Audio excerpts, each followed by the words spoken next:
बच्चों, online classes में आपका पुनः स्वागत है। जैसा कि हम लोग चैप्टर 2 स्टार्ट किए थे, ठीक है, तो आज हम उसमें आपको पढ़ाएंगे सूचक। इंग्लिश में इसको बोलते हैं इंडिकेटर।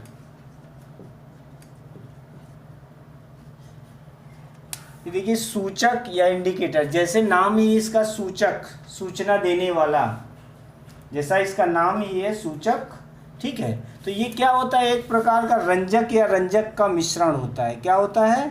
रंजक या रंजक का मिश्रण होता है, जो ये सूचना देता है कि उसमें अम्ल या क्षार है या नहीं। अम्ल या क्षारक की उपस्थिति की सूचना देता है। वे पदार्थ आपके क्या कहलाते हैं? सूचक कहलाते हैं।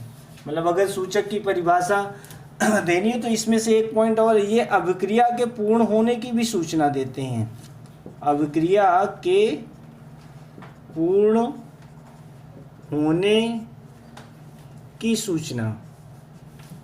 देखिए, सूचक होता क्या है कि ये जब क्या करता है, ये बताता है कि अभिक्रिया का रंग कैसा है। अगर उसमें अम्ल है, क्षार है, तो उसके लिए वह निर्धारित कलर होते हैं, ठीक है। जैसे आपको लिटमस पेपर है, लाल लिटमस पेपर है, ये क्या होता है? अगर अम्ल है तो उसमें क्या हो जाता है? ये नीला हो जाता है अगर इसमें डुबो देते हैं। तो जो लिटमस पेपर है, ये भी आपका क्या कहलाता है? सूचक कहलाता है। जैसे है आपका हल्दी है, फेनाफ्थलीन है,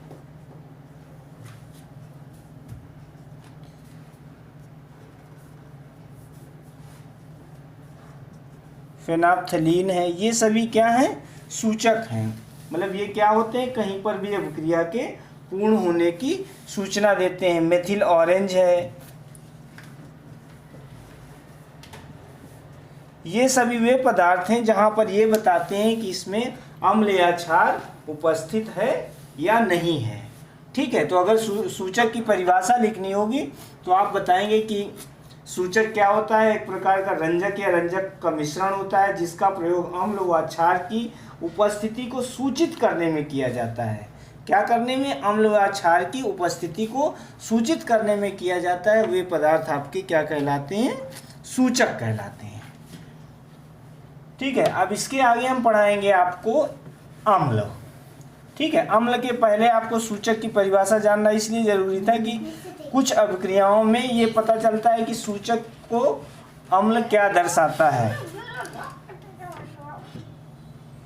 तो अब देखिए, आप पढ़ेंगे अम्ल, इसको इंग्लिश में क्या बोलते हैं? एसिड। अब जैसे अम्ल जानते होंगे आप लोग, घरों में सुने होंगे कि क्या है अम्ल। देखिए, अम्ल क्या होते हैं? खट्टे पदार्थ। सबसे पहले क्या होते हैं? खट्टे पदार्थ। मतलब स्वाद में जो खट्टे होते हैं वे पदार्थ क्या कहलाते हैं? अम्ल कहलाते हैं। वे पदार्थ जो स्वाद में खट्टे होते हैं क्या कहलाते हैं? अम्ल कहलाते हैं। अम्ल क्या होता है? नीले लिटमस को ये क्या करता है? नीले लिटमस को लाल कर देता है।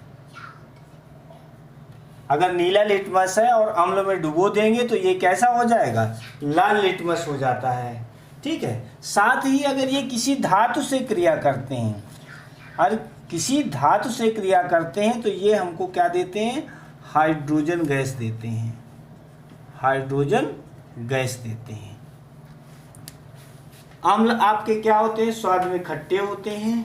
ये नीले लिटमस को लाल कर देते हैं, ठीक है। और इसके साथ में ये अगर ये कोई धातु से अगर अभिक्रिया करते हैं तो ये हाइड्रोजन गैस देते हैं। जैसे आप लोगों ने सुना होगा, जैसे नींबू है, इसमें संतरा है, ये सब कैसे होते हैं? अम्लीय फल हैं आपके, ठीक है। संतरा है, इमली है, ठीक है। ये सभी क्या हैं?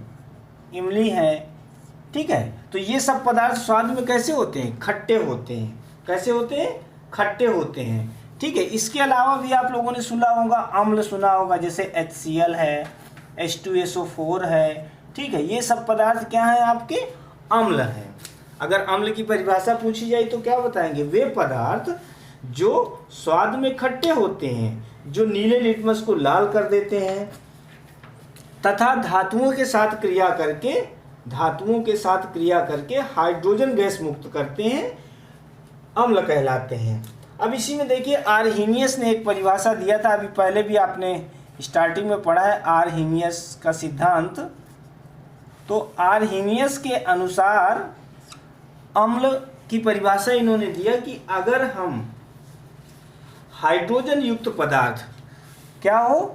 अगर हाइड्रोजन युक्त पदार्थ है, कोई भी पदार्थ कैसा हो? हाइड्रोजन युक्त है अगर, और इसका जलीय विलयन बनाते हैं, ठीक है, और इसका जलीय विलयन बनाए, हाइड्रोजन युक्त पदार्थ का अगर हम क्या बनाए? जलीय विलयन बनाएं, और इस जलीय विलयन में अगर हाइड्रोजन आयन निकलता है, अगर वहाँ हाइड्रोजन आयन निकलता है तो वो क्या कहलाते हैं? अम्ल कहलाते हैं। ये आर्हेनियस की परिभाषा है कि अगर हाइड्रोजन युक्त पदार्थों के जलीय विलयन में H आयंस अगर निकलता है उसे हम अम्ल कहते हैं, ठीक है। तो ये अम्ल की देखिए दो परिभाषाएं हो गई। तीसरा आपको इसमें से आगे पढ़ना है कि अम्ल के प्रकार। क्या पढ़ना है? अम्ल के प्रकार। अब देखिए अम्ल आपके दो प्रकार के होते हैं। अम्ल आपके दो प्रकार के होते हैं, ठीक है। एक तो है आपका प्रकृति प्रदत्त और दूसरा है खनिज अम्ल। प्रकृति प्रदत्त कौन से अम्ल होते हैं? ठीक है, ये देखिए ये क्या होते हैं? ये ज़्यादातर अम्ल क्या होते हैं? ये तनु होते हैं। ये कैसे होते हैं? आपके तनु अम्ल होते हैं, ठीक है। तो अब इसमें से, और इसमें दोनों तनु और सांद्र दोनों तरीके के जैसे आप बनाएंगे, क्योंकि खनिज से आप अम्ल बनाते हैं तो ये तनु और सांद्र दोनों रहते हैं। लेकिन जो प्रकृति प्रदत्त आपके अम्ल हैं वो सभी तनु अम्ल होते हैं। और ये देखिए क्या होते हैं, जो प्रकृति प्रदत्त हैं हमारे भोज्य पदार्थों में पाए जाते हैं। किन में पाए जाते हैं? भोज्य पदार्थों में, ठीक है। भोज्य पदार्थों में जैसे अभी आपने देखा नींबू है, संतरा है, इमली है, ठीक है। इन सभी पर क्या है? कौन? सेब है आपका, ठीक है। इनमें क्या होते हैं कि ये सब आपके प्रकृति प्रदत्त पदार्थ होते हैं। जैसे सेब है आपका, सेब, ठीक है।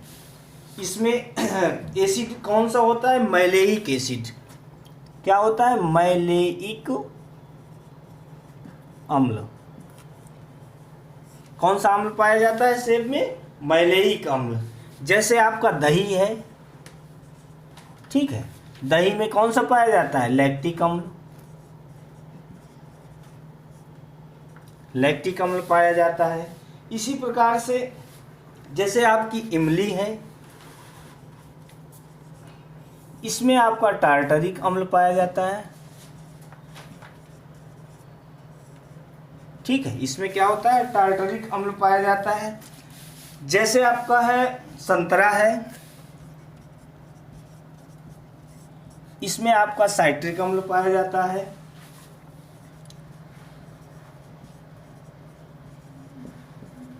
ठीक है। इस प्रकार से जो भोज्य पदार्थों में जो हमारे अम्ल पाए जाते हैं इनको हम कहते हैं प्रकृति प्रदत्त अम्ल।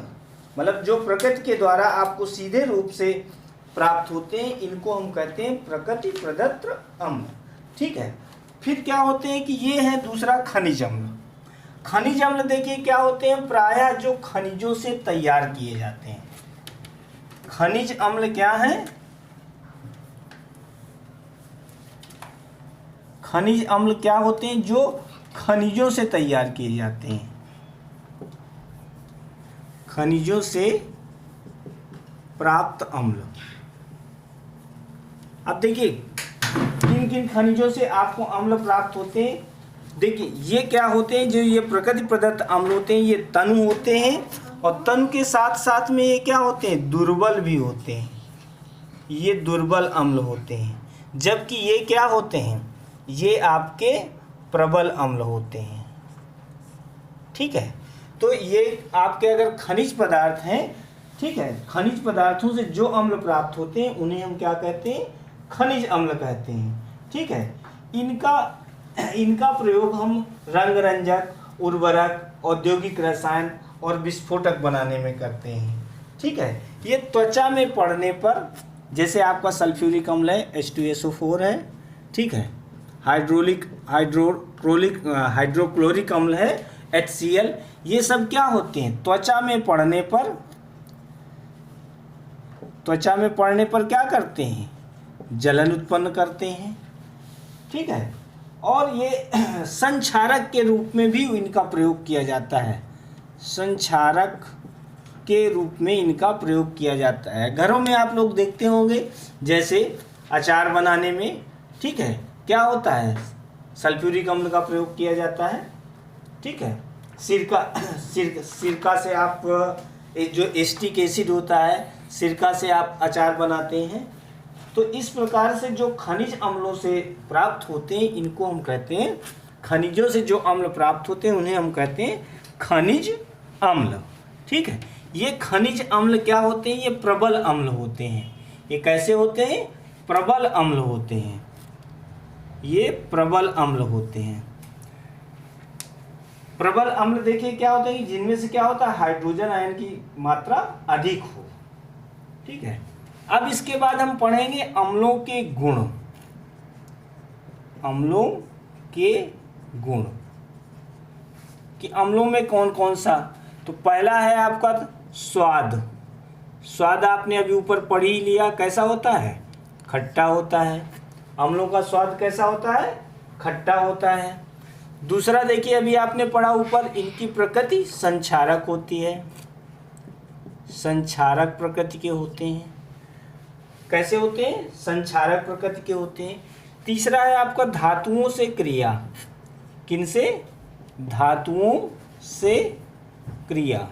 अब देखिए जितने भी अम्ल हैं धातुओं से क्रिया करके हमको क्या देते हैं, हाइड्रोजन गैस देते हैं। क्या देते हैं, हाइड्रोजन गैस देते हैं। जैसे अगर हम मैग्नीशियम Mg की अभिक्रिया हम H2SO4 से कराते हैं तो देखिए ये आपका बन जाता है MgSO4, ठीक है, प्लस हाइड्रोजन गैस निकल जाती है इसमें से।